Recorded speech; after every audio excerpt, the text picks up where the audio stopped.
ស្វាគមន៍មកកាន់ Channel JNJ Review ថ្ងៃនេះ admin នាំយករឿងមួយដែលមានចំណងជើងថាកំហឹងស្នេហ៍មនុស្សយន្តគឺជាខ្សែភាពយន្តបែបវិទ្យាសាស្ត្រប្រឌិតបែបភ័យរន្ធត់ដែលផ្ដោតលើមនុស្សយន្តគូស្នេហ៍ដែលបានអមដំណើរទៅកំសាន្តនៅផ្ទះលំហែមួយមនុស្សយន្តមិនដឹងពីធម្មជាតិពិតរបស់ខ្លួនឡើយការដើរលេងចុងសប្តាហ៍ជាមួយនឹងមិត្តប្រុសរួមជាមួយនឹងមិត្តភ័ក្តិប្រែក្លាយទៅជាការតស៊ូដើម្បីរស់រានមានជីវិតទៅវិញខ្សែភាពយន្តនេះស្វែងយល់ពីប្រធានបទនៃការគ្រប់គ្រងទំនាក់ទំនងរំលោភបំពាននិងអ្វីដែលកំណត់ពីភាពជាមនុស្សជាតិចុងក្រោយតើមនុស្សយន្តកំសត់នឹងមានវាសនាបែបណាចង់ដឹងសាច់រឿងតោះតាមដានការសម្ដែងរឿងទាំងអស់គ្នាតែមុននឹងចូលសាច់រឿងសូមបងប្អូនជួយចុច like និង subscribe ឲ្យ Channel Admin ម្នាក់មួយផងណាដើម្បីទទួលបានរឿងល្អៗមួយជាច្រើនទៀតក្នុង Channel JNJ Review ឥឡូវនេះតាមដានការសម្ដែងរឿងទាំងអស់គ្នាខ្សែភាពយន្តចាប់ផ្ដើមដោយមានមនុស្សស្រីម្នាក់ឈ្មោះថា Iris នៅក្នុងផ្សារទំនើបកំពុងតែរៀបរាប់ថាវាដូចជាមានពពកខ្មៅក្រាស់មួយគ្របដណ្ដប់អ្វីៗទាំងអស់វាដូចជាយើងមើលឃើញពិភពលោកប៉ុន្តែការពិតយើងមិនបានមើលឃើញពិភពលោកពិតប្រាកដទេ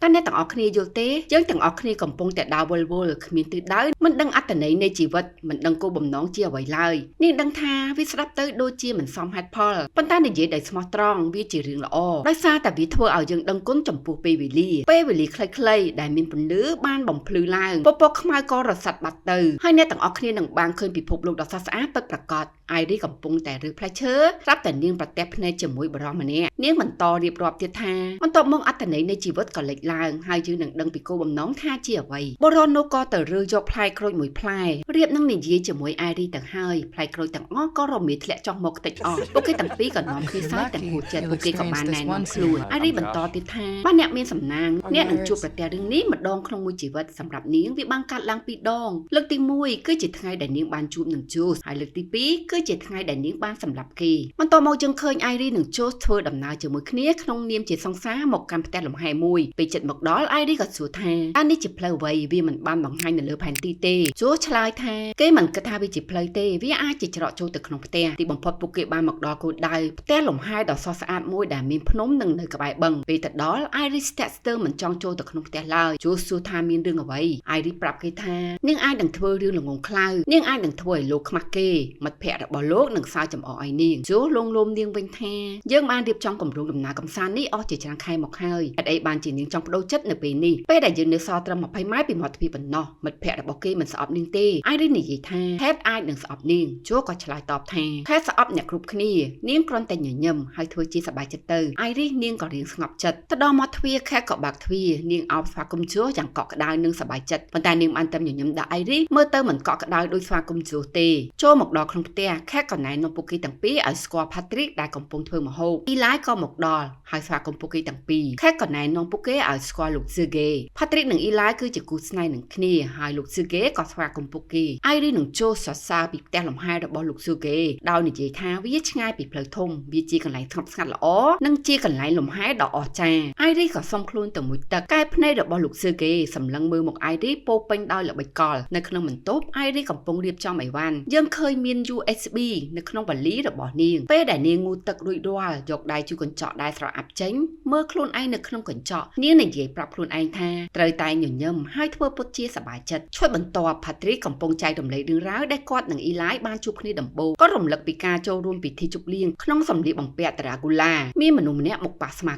គេក៏ងាកក្រោយមាន dinosaur ដ៏ធាត់ដ៏គួរឲ្យស្រឡាញ់មួយកំពុងសម្លឹងមើលមកគេនោះគឺជា Eli ប្រាប់គេថាលោកជាន់កន្ទុយរបស់គេហើយនៅពេលដែលគេដកក្បាល dinosaur ចេញគេមានអារម្មណ៍ថាគាត់កំពុងតែមើលបរិសម្នាក់ដែលសង្ហាបំផុត Iris ក៏សួរថាពេលណាគេដឹង Patrick ឆ្លើយទាំងឆ្ងល់ដឹងអីគេ Iris បញ្ជាក់ថាដឹងថាគាត់គឺជាគូស្នេហ៍ Patrick និយាយថាគឺនៅថ្ងៃជួបគ្នាដំបូងនឹងហើយស្ដាប់ទៅដូចជារឿងមិនទំនងប៉ុន្តែពេលដែលពួកយើងសម្លឹងមើលភ្នែកគ្នាមានអ្វីមួយនៅក្នុងខ្លួនគេស្រាប់តែបេះដូងក៏វិញជាធ្លុងមួយ Iris និយាយថាវាស្ដាប់ទៅដូចជារឿងមិនទំនងមែនវាដូចជាមានផ្នែកមួយរបស់យើងដែលបានខូចហើយភ្លាមវាក៏ត្រូវបានជួសជុលហើយអ្នកកំពុងសម្លឹងមើលមនុស្សចម្លែកម្នាក់នេះមនុស្សដែលអ្នកមិនធ្លាប់ជួបពីមុនហើយអ្នកក៏ដឹងភ្លាមថាពេញមួយជីវិតដែលនៅសេសសល់របស់អ្នកនឹងធ្វើអ្វីគ្រប់យ៉ាងដើម្បីធ្វើឲ្យមនុស្សម្នាក់នេះសប្បាយចិត្តនាងក៏បានសម្លឹងមើលទៅJulesញញឹមយ៉ាងមានក្តីសុខនៅក្នុងចង្ក្រានបាយ Patrick សួរលោក Sergey ពីមុខរបររបស់គាត់ឆ្លើយថាគាត់មានការងារច្រើនណាស់ដៃរបស់គាត់មិនស្អាតទេគាត់មានអាជីវកម្មដ៏កខ្វក់លោក Sergey កំពុងប្រើឧបករណ៍បើកស្រាដោយស្វ័យប្រវត្តិដើម្បីបើកស្រា Iris និង Kate កំពុងនិយាយគ្នាលេង Iris លើកឡើងថាលោក Sergey គឺជាមនុស្សល្អ Kate ឆ្លើយតបថាគាត់គឺជាមនុស្សល្អណាស់គាត់ជាអ្នកមានគាត់ គាត់ឆ្លាតហើយមានប្រពន្ធស្អាតទៀតអារីភ្ញាក់ផ្អើលនៅពេលដឹងថាគាត់មានប្រពន្ធអារីស៊ូខេតថាអ្នកទាំងពីរស្រឡាញ់គ្នាមែនទេខេតបានបដិសេធនាងថានាងគ្រាន់តែជាគ្រឿងតុបតែងសម្រាប់គាត់ប៉ុណ្ណោះស្លៀកអ្វីដែលគាត់ចង់បានញ៉ាំអ្វីដែលគាត់ចង់ឲ្យញ៉ាំរួមភេទនៅពេលដែលគាត់ត្រូវការអារីក៏បានសួរខេតត្រង់ថាតើនាងមិនចូលចិត្តខ្ញុំទេមែនទេខេតប្រាប់វិញថាវាជាការគិតរបស់នាងប៉ុណ្ណោះនាងធ្វើឲ្យខ្ញុំមានអារម្មណ៍ថានាងអាចមានអ្នកផ្សេងមកជំនួសបានយ៉ាងងាយអារីក៏ប្រាប់វិញថាគ្មានអ្នកណាអាចជំនួសនាងបានទេនាងជាមនុស្សក្លាហាននាងមិនចេះខ្លាចនាងបានជំរុញចិត្តរបស់ខ្ញុំចង់ឲ្យខ្លាចដូចជានាងខ្ញុំមានអារម្មណ៍ថាមានអ្វីមួយនៅក្នុងខ្លួនខ្ញុំតែងតែទាញខ្ញុំឲ្យថយក្រោយរហូតចម្រៀងក៏បានចាក់ចេញមកអ៊ីឡាយក៏ចាប់ផ្ដើមបញ្ជើញគ្រប់គ្នាឲ្យឡើងរាំយើងឃើញគ្រប់គ្នាកំពុងរាំលេងក្នុងរាត្រីជួបជុំគ្នាយ៉ាងសប្បាយរីករាយលោកស៊ើគេចាប់អារម្មណ៍អាយរីគាត់តែងតែចង់នៅក្បែរនាងនិងរាំចិត្តនាងចំណែកអាយរីសម្លឹងឃើញខេតសឹបដាក់តិចរបស់ជូយ៉ាងស្និទ្ធស្នាលនេះមានអារម្មណ៍ប្រច័ណ្ឌនាងក៏ដើរទៅរកជូហើយទាញគាត់ចេញពីខេតដើម្បីរាំជាមួយនាងវិញម្ដងទឹកមុខរបស់អាយរីពោពេញដោយក្តីសុខព្រឹកឡើងអាយរីឈរមើលទេសភាពដ៏ស្រស់ស្អាតនាងសួរជូថាតើគេត្រៀមខ្លួនដើម្បីទៅដើរលេងហើយឬនៅជូបដិសេធថាគេចង់នៅផ្ទះផឹកកាហ្វេសិននិងឲ្យនាងទៅមុនចោះអាយរីរំលឹកគេថាគេគឺជាអ្នកដែលចង់ទៅដើរលេងនៅពេលព្រឹកព្រលឹមដ៏ស្ងប់ស្ងាត់នៅមាត់បឹងជូបញ្យល់ថាដោយសារជុំវិញគេស្រវឹងខ្លាំងពេកគេត្រូវការសម្រាប់បន្តិចអាយរីសួរទៀតថាតើគេត្រូវការឲ្យនាងចាំគេនៅមាត់បឹងទេហើយពួកយើងនឹងមុជទឹកជាមួយគ្នាប៉ុន្តែជូបដិសេធគេក៏បានអោបថើបអាយរីដើម្បីលុំលោមតែគេមិនអាចទៅជាមួយនាងបានតាមការសន្យាហើយគេប្រាប់ឲ្យនាងរីករាយជាមួយនឹងទេសភាពដ៏ស្រស់ស្អាតនេះឲ្យបានច្រើនអាយរីក៏ចេញទៅតែម្នាក់ឯងនៅពេលដែលនាងចេញទៅបាត់ជូក៏ទាញទូរស័ព្ទបន្ទាប់មកគេលុកហប៉ៅយក USB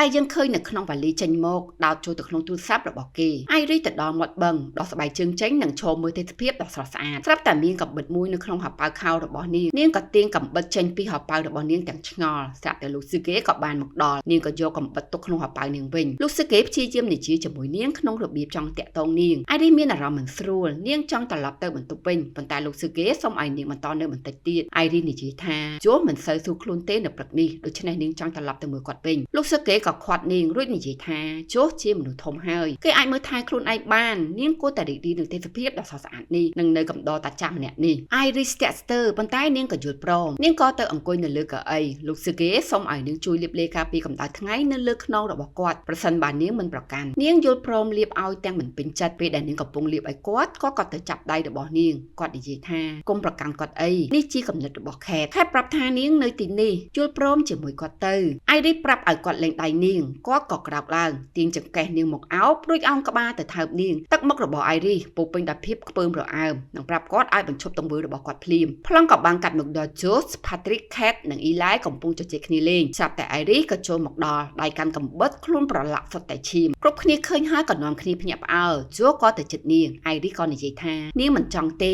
លោកស៊ឺគេចាប់បង្ខំនាងគ្រាន់តែចង់បញ្ឈប់គាត់ពេលបែបនោះខេតក៏ស្ទុះចេញទៅក្រៅភ្លាមដើម្បីទៅរកលោកស៊ឺគេជូប្រាប់អាយរីឲ្យមើលមកគេនាងក៏ធ្លាក់កំបិតចេញពីដៃជូសួរថាមានរឿងអ្វីកើតឡើងរូបភាពក៏បានសម័យដល់អាយរីយកដបបុកពីគាត់ពេលដែលគាត់មកអោនថើបនាងគាត់ក៏បានដួលចំដុំថ្មសន្លប់តែគាត់ក៏បានដឹងខ្លួនឡើងវិញស្ទាបក្បាលដែលចេញឈាមគាត់ខឹងក៏ទះនាងមួយដៃហើយចាប់ច្របាច់កនាងក៏ទៅយកកំបិតពីហោប៉ៅមកចាក់គាត់ចំកឈាមក៏បានហូរប្រឡាក់លើខ្លួននាងជូកនាងប្រាប់ជូទាំងរន្ធត់ចិត្តថាគាត់ព្យាយាមសម្លាប់នាងហើយរឿងតែមួយគត់ដែលនាងបានគិតប្រសិនបើគាត់សម្លាប់នាងមែននាងនឹងមិនបានជួបជូទៀតទេវាឈឺចាប់ចង្ការថាប់ដង្ហើមទៅទៀតនាងនឹងមិនឲ្យរឿងនោះកាត់ឡើងទេនាងមិនអាចឲ្យគាត់យកនាងចេញពីជូបានទេនាងស្រឡាញ់គេខ្លាំងណាស់ជូក៏ស្រែកថាអាយរីទៅគេងទៅនៃរបស់នាងក៏ប្រែជាពណ៌ស Patrick កំពុងតែចងជើងរបស់អាយរីភ្ជាប់ទៅនឹងកៅអីនាងអង្គុយនៅស្ងៀមមិនកំរើកអ៊ីឡាយក៏មកដល់ហើយសួរជូថាឥឡូវយើងគួរធ្វើអ្វីបន្តទៀតជូប្រាប់ថាគេនឹងទូរស័ព្ទទៅប៉ូលីសហើយប្រាប់ប៉ូលីសគ្រប់យ៉ាងអំពីរឿងនេះអ៊ីឡាយក៏យល់ស្របនៅពេលដែលអ៊ីឡាយចង់ទូរស័ព្ទទៅប្តឹងប៉ូលីសជូក៏សុំឲ្យអ៊ីឡាយចេញទៅខាងក្រៅសិនដែលគាត់ចង់និយាយលាអាយរីជាលើកចុងក្រោយអ៊ីឡាយក៏យល់ព្រមជូក៏ទាញកៅអីមកអង្គុយទុំមុខអាយរីហើយនិយាយថ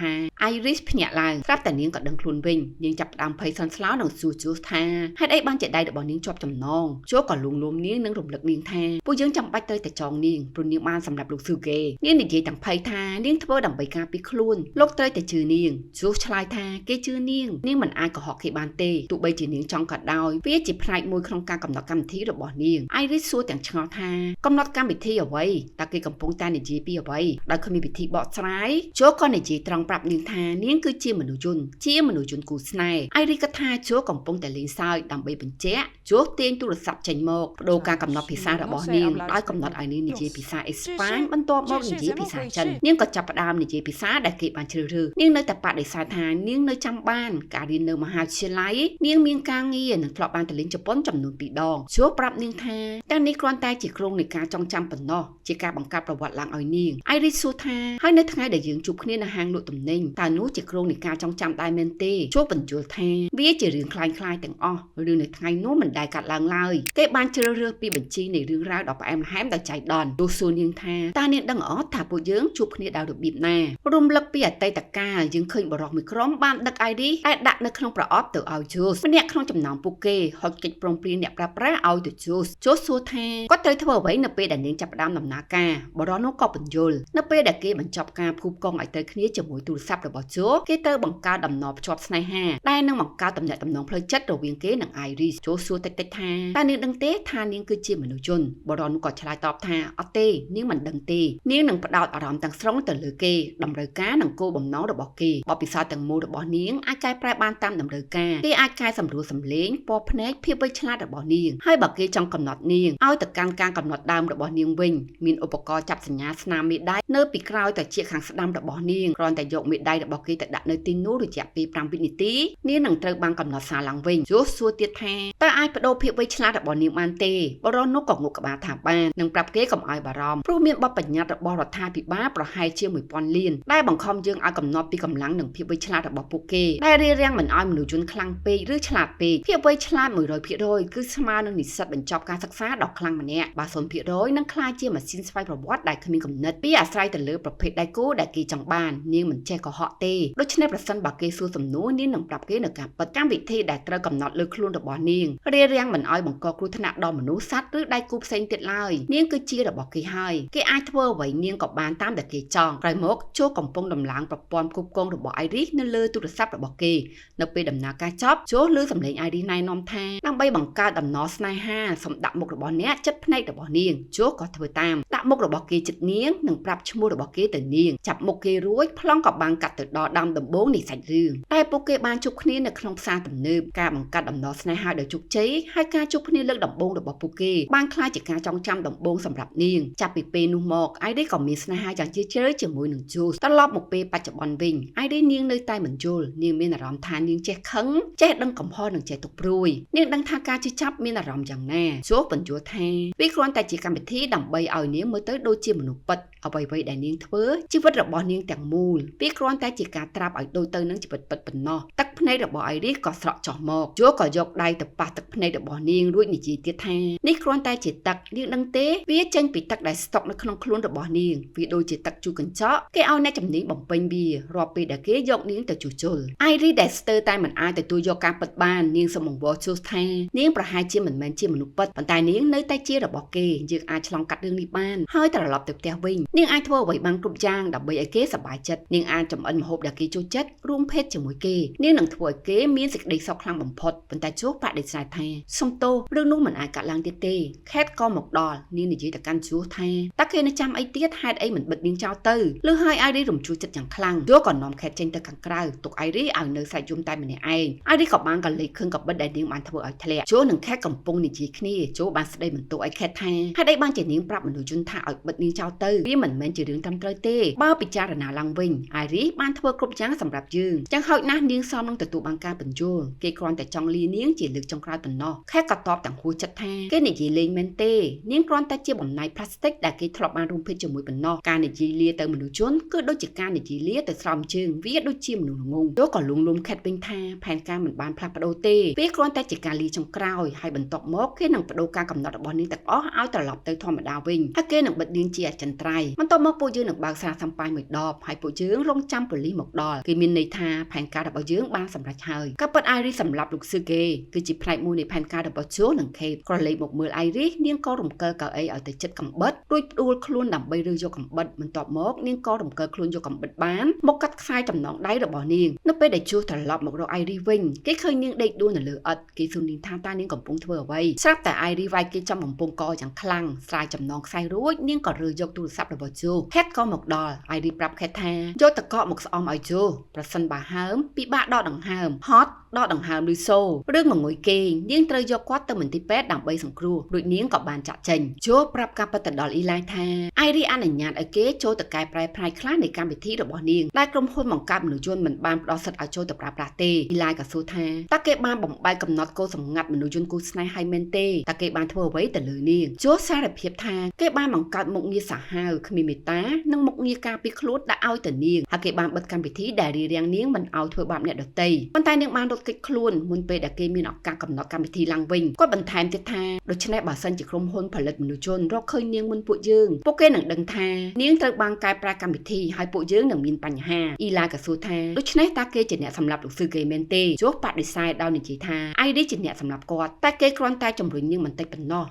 ឬហើយអ៊ីឡាក៏ក្រោកឈរឡើងគេស្ទើរតែមិនជឿជួបបកស្រាយថាលោកស៊ឺគេជាមនុស្សអាក្រក់គាត់ជាប់ពាក់ព័ន្ធនឹងរឿងខុសច្បាប់ជាច្រើនដូចជាគ្រឿងញៀនគ្រឿងអាវុធនិងការជួញដូរមនុស្សជាដើមខេតក៏បន្ថែមថាមិនតែប៉ុណ្ណោះគាត់គឺជាមិត្តប្រុសដ៏អាក្រក់ម្នាក់ទៀតផងអ៊ីឡាក៏សួរទាំងឆ្ងល់ថាហេតុអីបានជាត្រូវសម្លាប់គាត់ខេតក៏បានបង្ហាញពីទូដាក់អីវ៉ាន់មួយដែលលាក់នៅខាងក្រៅរូបរបស់លោកស៊ឺគេនាងក៏បើកវាដល់លេខកូដចេញបង្ហាញពីកំណោលលុយដ៏ច្រើនសន្ធឹកសន្ធាប់រួមទាំងកំភ្លើងខ្លីមួយដើមអ៊ីឡាយភ្ញាក់ផ្អើលគេសួរថាតើលុយមានចំនួនប៉ុន្មានខេតក៏ឆ្លើយមានជាង12លានដុល្លារអ៊ីឡាយចាប់ផ្ដើមឆ្លុះបង្វេងនឹងលុយគេក៏យកវាមកហិតយ៉ាងមានក្តីសោកអ៊ីឡាយក៏សួរថាតើដំណើរកំសាន្តនេះជាផែនការដើម្បីឲ្យអៃរីសម្លាប់លោកស៊ឺគេមែនទេបើបែបនេះមែនហេតុអីបានជានាំគេនិងផាទ្រីកមកចូលរួមជាមួយជូបញ្យល់ថាវាងាយស្រួលឲ្យគេគ្រប់គ្នាជឿប្រសិនបើយើងមានសាក្សីកាន់តែច្រើនអ៊ីឡាយក៏និយាយចំអកថាដូច្នេះពួកយើងគ្រាន់តែជាមនុស្សល្ងងពីរនាក់ប៉ុណ្ណោះជូក៏បកស្រាយវិញថានោះជាផែនការចាស់ប៉ុន្តែឥឡូវនេះគេនឹងទទួលបានចំណែកនៃប្រាក់ទាំងអស់នេះដែរប្រាក់ទាំងអស់នេះនឹងត្រូវបែងចែកជា3ចំណែកអ៊ីឡាយក៏តវ៉ាយើងមានគ្នា4នាក់ប្រាក់ទាំងអស់នេះត្រូវបែងចែកជា4ចំណែកជូនិយាយថាផាទ្រីកមិនបានរាប់បញ្ចូលទេអ៊ីឡាយសួរទាំងខឹងថាហេតុអីបានជាជូនិយាយបែបនេះនៅចំពោះមុខផាទ្រីកបន្ទាប់មកគេក៏ទៅសំទោសផាទ្រីកនិងប្រាប់ឲ្យគេទៅគេភ្នែករបស់ផាទ្រីកក៏ឡើងសការពិតផាទ្រីកក៏ជាមនុស្សយន្តគូស្នេហ៍ដូចគ្នានឹងអៃរីដែរអ៊ីឡាយបានស្ដីបន្ទោសឲ្យជូថាគេកំពុងតែបំផ្លាញទំនាក់ទំនងរបស់គេនិងផាទ្រីកជូនៅតែអះអាងថាផាទ្រីកមិនអាចទទួលបានចំណែកឡើយគេអាចរើសយកមនុស្សយន្តថ្មីដែលសង្ហាជាងនេះបានអ៊ីឡាយក៏ស្ដីបន្ទោសឲ្យជូថាគេមិនបានធ្វើអ្វីទាល់តែសោះគឺអៃរីទេជាអ្នកធ្វើរឿងទាំងអស់នេះជូក៏តបទាំងខឹងថាគេគឺជាអ្នករៀបចំផែនការទាំងអស់គេជាអ្នកយកកំបិតទៅដាក់ក្នុងហោប៉ៅរបស់អៃរីដែលឃើញសភាពការតានតឹងខេតក៏ស្រែកបញ្ឈប់ពួកគេនាងលួមអ៊ីឡាយដោយនិយាយថាគេនឹងទទួលបានលុយ4លានដុល្លារប៉ុន្តែគេត្រូវស្វែងរកមនុស្សជនស្រីនៅក្នុងព្រៃវាមិនមែនជាការងារពិបាកសម្រាប់គេទេអ៊ីឡាយក៏ដើរទៅសម្លឹងមើលកំណោលលុយយ៉ាងច្រើនគេក៏យល់ព្រមជួបន្ថែមថាគេត្រូវតែចាប់អៃរីត្រឡប់មកវិញយកនាងប្រគល់មកឲ្យគេយកទូរស័ព្ទរបស់គេមកវិញហើយលុបការកែប្រែចេញពីប្រព័ន្ធរបស់នាងអ៊ីឡាយសួរថាតើនាងដឹងលេខសម្ងាត់នៅលើទូរស័ព្ទរបស់គេទេជូក៏ឆ្លើយថាគេគិតថានាងដឹងគ្រប់យ៉ាងដែលតាក់ទងនឹងគេអ៊ីឡាយក៏ទៅយកកំភ្លើងខ្លីដែលនៅលើកំណោលលុយហើយទៅដាស់ផាទ្រីកបបួលគេទៅចាប់មនុស្សយន្តពួកគេទាំងពីរក៏នាំគ្នាចាក់ចេញសំណួរពីខេតសួរទៅជូថាតើអៃរីអាចធ្វើអ្វីបានខ្លះនៅលើទូរស័ព្ទរបស់គេនៅក្នុងព្រៃអៃរីកំពុងតែសិក្សាពីការកំណត់របស់នាងនៅលើទូរស័ព្ទរបស់ជូនាងចេះបដូរពណ៌ភ្នែករបស់នាងកែសម្រួលសំឡេងរបស់នាងនិងបើកភាពវៃឆ្លាតរបស់នាងដែលជូដាក់ត្រឹមតែ 40% ប៉ុណ្ណោះនាងក៏បង្កើតភាពវៃឆ្លាតរបស់នាងរហូតដល់ 100% ចំណែកពួកគេទាំង4នាក់ក៏ចែកគ្នាជាពីរក្រុមដើម្បីស្វែងរកអៃរីសកំពុងប្រើភាពវៃឆ្លាតដែលបន្ថែម 60% នោះត្រឡប់ទៅផ្ទះវិញយកសម្លៀកបំពាក់យកលុយនិងលាងសម្អាតខ្លួននាងសួរខ្លួនឯងថាតើធ្វើមិនអាចដល់ផ្លូវត្រឡប់ទៅផ្លូវធំវិញសូមជិះឡានដោយសារ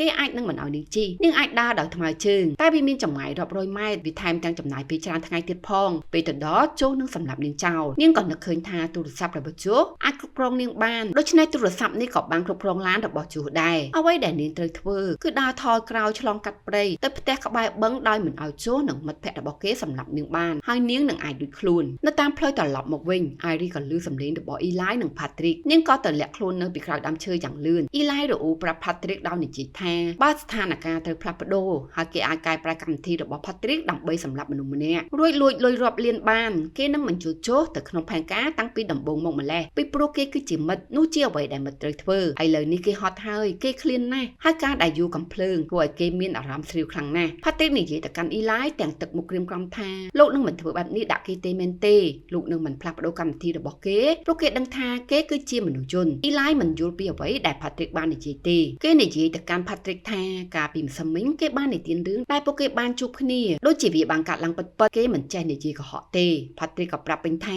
ពីព្រោះវាមិនមែនជាការកុហកទេគេដឹងថារឿងទាំងនេះមិនដែលកាត់ឡើងទេប៉ុន្តែការចងចាំ របស់គេអំពីរឿងនោះគឺពិតប្រាកដពេលគេបិទភ្នែកហើយគេអាចមើលឃើញយ៉ាងច្បាស់ដូចថ្ងៃរូបភាពដំណរលៀងស្នេហារបស់អ៊ីឡាយក៏បានបង្ហាញឡើង Patrick មករកញ៉ាំអាហារមានមនុស្សម្នាក់មកប៉ះស្មាគេពេលដែលគេងាកក្រោយគេឃើញមាន dinosaur មួយប្រាប់គេថាលោកចង់កន្ទុយរបស់គេហើយនៅពេលដែលគេដកក្បាល dinosaur ចេញពួកគេទាំងពីរក៏ចាប់ចិត្តលើគ្នាពួកគេរាំយ៉ាងសប្បាយរីករាយអ៊ីឡាយក៏ទៅលុតជង្គង់សារភាពចំពោះ Patrick ថាគេគ្មានថ្ងៃធ្វើបាប Patrick ទេគេមិនប្រព្រឹត្តដូចជោប្រព្រឹត្តលើ Iris ទេគេស្រឡាញ់ Patrick ខ្លាំងណាស់តែពេលនេះ Patrick មានអារម្មណ៍បែបណាដែរ Patrick ប្រាប់ពេញថាគេមានអារម្មណ៍ដូចជាឈឺចាប់ដូចជាផ្នែកខាងក្នុងនៃរូបកាយគេឆេះរោរៀលហើយក៏ចេះខឹងវាអាចខ្លាចជាហិង្សាហើយវាក៏ចាប់ផ្ដើមភ្លឺស្វាងឡើងពួកគេក៏បានថើបគ្នាពោពេញដោយក្តីស្រឡាញ់ដ៏ជ្រាលជ្រៅ Iris បានលើការសន្ទនាទាំងអស់របស់ពួកគេស្រាប់តែទូរស័ព្ទរបស់ជោក៏ញ័រឡើងហើយ Eli និង Patrick ក៏ចាប់អារម្មណ៍ដឹង Iris ក៏ចុចបិទ Eli ក៏ទាញកំភ្លើងចេញមកហើយស្រែកហៅ Iris ដែលកំពុងលាក់ខ្លួន Iris ក៏រត់គេចខ្លួនចេញពីដើមឈើយ៉ាងលឿន Eli ក៏បានបាញ់ Iris តែមិនត្រូវនាងឡើយហើយសំឡេងកំភ្លើងបានលឺដល់ជោនិង Kate ពួកគេក៏ប្រញាប់មករក Eli តាមរយៈសំឡេងនោះ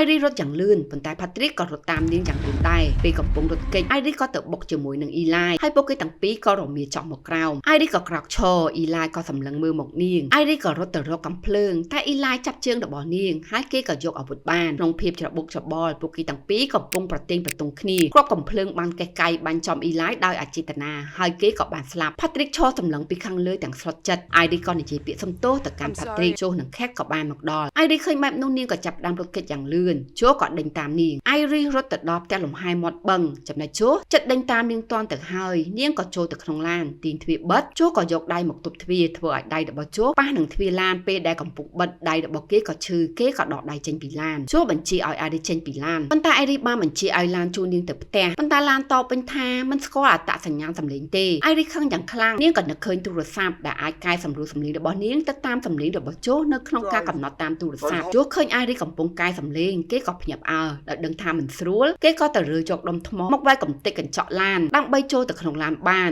Iris ក៏ចាប់ផ្ដើមភ័យនៅពេលដែលជោកំពុងតែវាយកញ្ចក់ឡានទីបំផុតនាងក៏អាចកែសម្លេងបានដែលធ្វើឲ្យឡានស្គាល់សម្លេងរបស់នាងឡានក៏ចាប់ផ្ដើមដំណើរការដោយខ្លួនឯងហើយបើកកិនជើងរបស់ជោចាក់ចេញពីផ្ទះលំហែរថយន្តកំពុងតែបើកនៅតាមផ្លូវស្រាប់តែរថយន្តប្រកាសថាម្ចាស់យានយន្តនេះបានរាយការណ៍ថាឡានត្រូវបានគេលួចហើយឡានក៏ចូលគៀនផ្លូវដោយស្វ័យប្រវត្តិ Iris ចាប់ផ្ដើមភ័យនាងព្យាយាមយកកំបិតមកគាស់បើកទ្វារឡានទូរស័ព្ទរបស់ជោក៏រោនាងក៏លើកទទួលជោទូរស័ព្ទបរកនាងគេនិយាយពាក្យសំទោសរួចលងលោមនាងថាវាមិនទាន់ហួសពេលទេនាងដឹងទេយើងនៅតែអាចត្រឡប់ទៅផ្ទះវិញបានត្រឡប់ទៅដោយការពីមុន Iris សួរគេថាចុះលោកស៊ឺគេនិង Eli វិញគេឆ្លើយតបថាគេនឹងទម្លាក់កំហុសទាំងអស់ទៅលើ Patrick បន្ទាប់មកនាងនិងគេនឹងអាចរស់នៅជាមួយគ្នាយ៉ាងមានក្តីសុខជារៀងរហូតគេនៅតែស្រឡាញ់នាងតើនាងនៅតែស្រឡាញ់គេទេបើសិនជានាងនៅតែស្រឡាញ់គេសូមត្រឡប់មករកគេវិញមកហើយយើងនឹងឆ្លងកាត់រឿងទាំងអស់នេះជាមួយគ្នាគេនឹងធ្វើជាមិត្តប្រុសដែលល្អជាងមុនទៅទៀតគេនឹងធ្វើល្អចំពោះនាងដោយការគោរពដែលនាងសមនឹងទទួលបានប៉ុន្តែ Iris បដិសេធនាងនិយាយថាគេបានកំណត់កម្មវិធីឲ្យនាងដើម្បីសម្លាប់មនុស្សនាងមិនអាចបំភ្លេចរឿងនោះបានទេឥ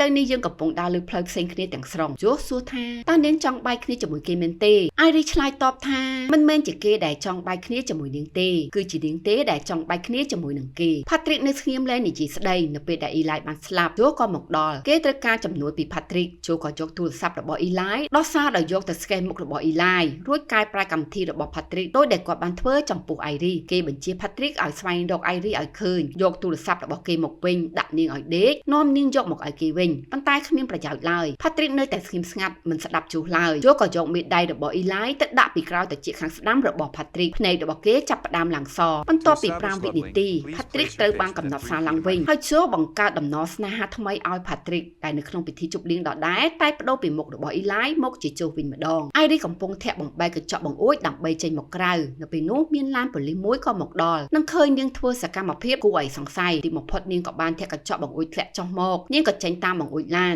Iris ក៏បានឃើញឡានប៉ូលីសនៅពីក្រោយនាងក៏បដូរភាសាខ្លួនឯងទៅជាភាសាអាល្លឺម៉ង់ប៉ូលីសក៏ចុះពីឡាននិងហៅនាងងាកមករកប៉ូលីសរួចក៏ចាប់ផ្ដើមនិយាយភាសាអាល្លឺម៉ង់គាត់ណែនាំខ្លួនថាគាត់គឺជាអនុសេនីយ៍ឯក Henry គាត់ក៏សួរនាំនាងតែគាត់មិនចេះភាសាអាល្លឺម៉ង់និយាយស្ដាប់គ្នាមិន បានគាត់ក៏មើលទៅក្នុងឡានឃើញកំបិតដែលប្រឡាក់ឈាមគាត់ដកកំភ្លើងរបស់គាត់ចេញដំរងមកកាន់ Iris ស្រាប់តែឃើញ Patrick ដើរសម្ដៅមករកនាងប៉ូលីសក៏ទៅចាប់ដាក់ខ្នោះដៃ Iris Patrick ក៏មកដល់លោក Hendrik ឃើញហើយបញ្ជាឲ្យគេឈប់បើគេមិនស្ដាប់តាមទេគាត់នឹងបាញ់ Patrick ក៏មកចាប់កំភ្លើងពីដៃប៉ូលីសរួចវាយមកលោក Hendrik ម្ដងហើយម្ដងទៀតយ៉ាងសាហាវរហូតដល់ស្លាប់បន្ទាប់មកគេក៏យកទូរស័ព្ទមកបិទកម្មវិធីរបស់ Iris នាងក៏បានដេកដួលទៅលើដីពេលកំពុងរត់គេចខេតឃើញឡានប៉ូលីសមកដល់ផ្ទះលំហែនាងចាប់ផ្ដើមឆ្ងល់នឹងខ្លាចនាងនឹងចូលក៏ចេញទៅក្រៅមើលទើបដឹងថាគឺជា Patrick ខេតក៏សួរ Patrick ថាឡានរបស់អ្នកណាគេប្រាប់វិញថាជាឡានរបស់អនុសេនីយ៍ ឯក Hendrik ខេតនឹងចូលក៏ភ្ញាក់ផ្អើលបន្ទាប់មក Patrick ក៏ទៅបី Iris ចេញពីគូឡានហើយប្រាប់ពួកគេថាលោក Hendrik ក៏នៅគូឡានដែរពួកគេក៏ទៅពិនិត្យមើលឃើញសាកសពរបស់ប៉ូលីសពួកគេតក់ស្លុតយ៉ាងខ្លាំងដោយដឹងថារឿងកាន់តែធំទៅខេតក៏ប្រញាប់ទៅប្រមូលលុយពាក់កណ្ដាលរបស់នាងដាក់ចូលទៅក្នុងវ៉ាលីព្រោះមានមនុស្ស3នាក់បានស្លាប់ហើយរឿងនេះវាហួសពីគម្រោងការពួកគ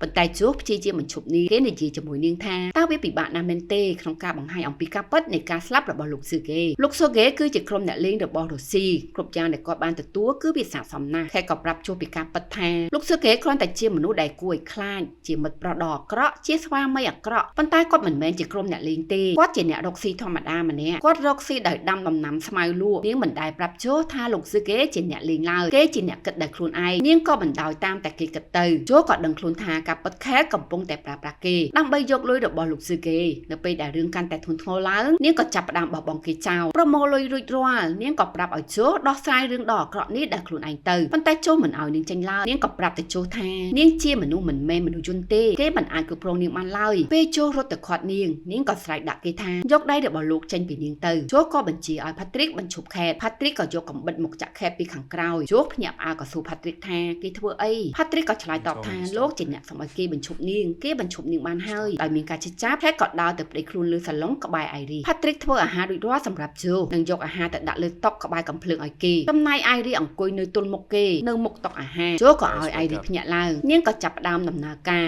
រដៃរបស់នាងជាប់ខ្នោះជាមួយនឹងកៅអីជោក៏បដូរភាសារបស់នាងត្រឡប់ទៅជាភាសាអង់គ្លេសវិញ Patrick ក៏មកបើកដបស្រាសម្រាប់ជោដោយប្រើឧបករណ៍បើកស្រាដោយស្វ័យប្រវត្តិបើករួចគេក៏បានចាក់ចេញ Iris ឃើញហើយសួរថាតើលោកបានធ្វើអ្វីចំពោះ Patrick ជោឆ្លើយថារឿងវែងឆ្ងាយណាស់អ្វីដែលសំខាន់គឺនាងបានត្រឡប់មកវិញហើយទង្វើមួយចំនួនដែលនាងបានធ្វើគេមិននឹកស្មានថានាងអាចធ្វើបានតតែសោះ Iris ឆ្លើយតបថានាងគ្រាន់តែចង់រੂប៉ុណ្ណោះជោក៏ចំអកឲ្យនាងថានាងគិតថាជីវិតរបស់នាងមានតម្លៃជាងជីវិតរបស់ Eli និង Kate ទៀតមែនទេ Iris ភ្ញាក់ផ្អើលនាងសួរថាតើ Kate ស្លាប់ហើយមែនទេលោកក៏មិនអាចទម្លាក់កំហុសមកលើនាងបានទេជោនិយាយថានាងមិនមែនជាអ្នកកាន់កំបិតប៉ុន្តែនាងគឺជាមូលហេតុនៃរឿងទាំងអស់នេះ Iris ក៏តបថាទេភាពលោភលន់របស់លោកទេតែបណ្ដាលឲ្យមានរឿងទាំងអស់នេះវាជាមូលហេតុដែលធ្វើឲ្យមានសោកនាដកម្មទាំងអស់នេះលោកប្រើប្រាស់នាងឲ្យសម្លាប់លោក Sergei ដើម្បីអាចលួចលុយរបស់គាត់ជោភ្ញាក់ផ្អើលរួចសួរថាហេតុអីបានជានាងដឹងនាងប្រាប់ថានាងស្ដាប់ Eli និង Patrick និយាយគ្នានៅក្នុងព្រៃដូច្នេះកុំទម្លាក់កំហុសទាំងអស់មកលើនាងជោទះតុកទាំងខឹង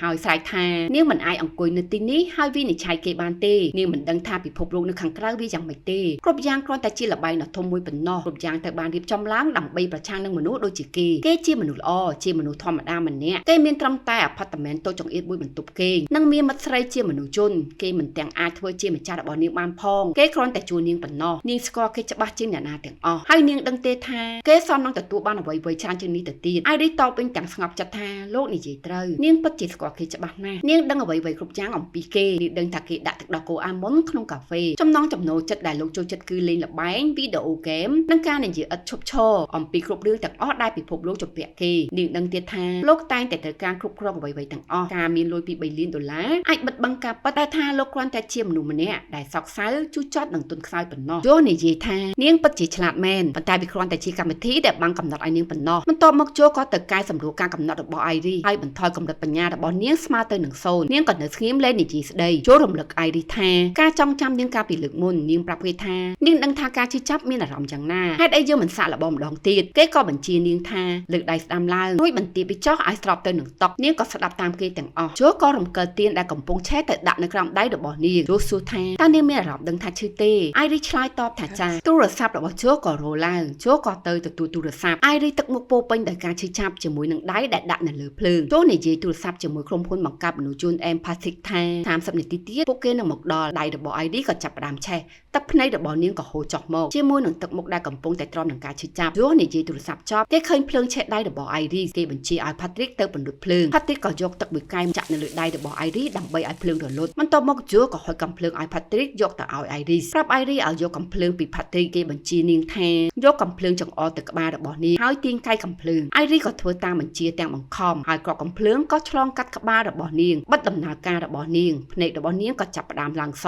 បន្ទាប់មកជូក៏មកបិទភ្នែករបស់នាងនិងនិយាយពាក្យថាលាហើយជូកំពុងប្រឌិតរឿងប្រាប់ទៅតំណាងមកពីក្រុមហ៊ុន Empathic ថាគេមិនដឹងថារឿងនេះកើតឡើងដោយរបៀបណាទេគេគិតថា Iris ប្រច័ណ្ឌគេនឹងខេតហើយនាងតែងតែធ្វើអ្វីដែលមិនសមហេតុផលនិងឆាប់ខឹងនាងបានដាក់ខ្នោះដៃរបស់គេជាប់នឹងកៅអីហើយរៀបអាហារពេលល្ងាចដ៏ប្រណិតមួយនៅចំពីមុខរបស់គេហើយ Iris កំពុងតែក្រវីកំភ្លើងនិងគំរាមគេថាប្រសិនបើនាងមិនអាចរស់នៅជាមួយគេបានមានអ្នកផ្សេងណាអាចរស់នៅជាមួយគេបានដូចគ្នាតែសំណាងល្អអនុសេនីយ៍ I Hendrik ក៏មកដល់តាន់ពេលនៅពេលដែលនាងឃើញប៉ូលីសមកដល់នាងដឹងថានាងមិនអាចយកគេបានដូច្នេះនាងបានបញ្ចប់ជីវិតខ្លួនឯងក៏ប៉ុតអនុសេនីយ៍ I Hendrik គឺជា Patrick ដែលបន្លំខ្លួនជាប៉ូលីសតំណាងក្រុមហ៊ុនក៏និយាយទៅកាន់ជូថាគាត់នឹង Teddy មិនមែនមកទីនេះដើម្បីបំបីសំណុំរឿងទេពួកគាត់គ្រាន់តែមកយកមនុស្សជនខូចតែប៉ុណ្ណោះបើសិនជាប៉ូលីសយល់ស្របទៅហើយគាត់ក៏យល់ស្របដែរគាត់ក៏មើលទៅ Patrick ហើយនិយាយថាគាត់មានអារម្មណ៍ថាធ្លាប់ឃើញអនុសេនីយ៍ I Hendrik នៅកន្លែងណាមួយពីមុនមកជូក៏កាត់សម្ដីយ៉ាងរហ័សពិតជាគួរឲ្យអស់សំណាចណាស់គេក៏ធ្លាប់មានគំនិតដូចគ្នាដែរគាត់មានមុខមាត់មើលទៅដូចជាតារាសម្ដែងឬតារាចម្រៀងឬមួយនរណាម្នាក់ពេលក្រុម Empathic រៀបចំយក Iris ចេញពួកគេនិយាយគ្នាថានាងនឹងត្រូវយកទៅមន្ទីរពិសោធន៍បញ្ចូលទិន្នន័យចូលទៅក្នុងអង្គចងចាំរបស់នាងហើយក្រុមច្បាប់នឹងពិនិត្យមើលវីដេអូដើម្បីធានាថា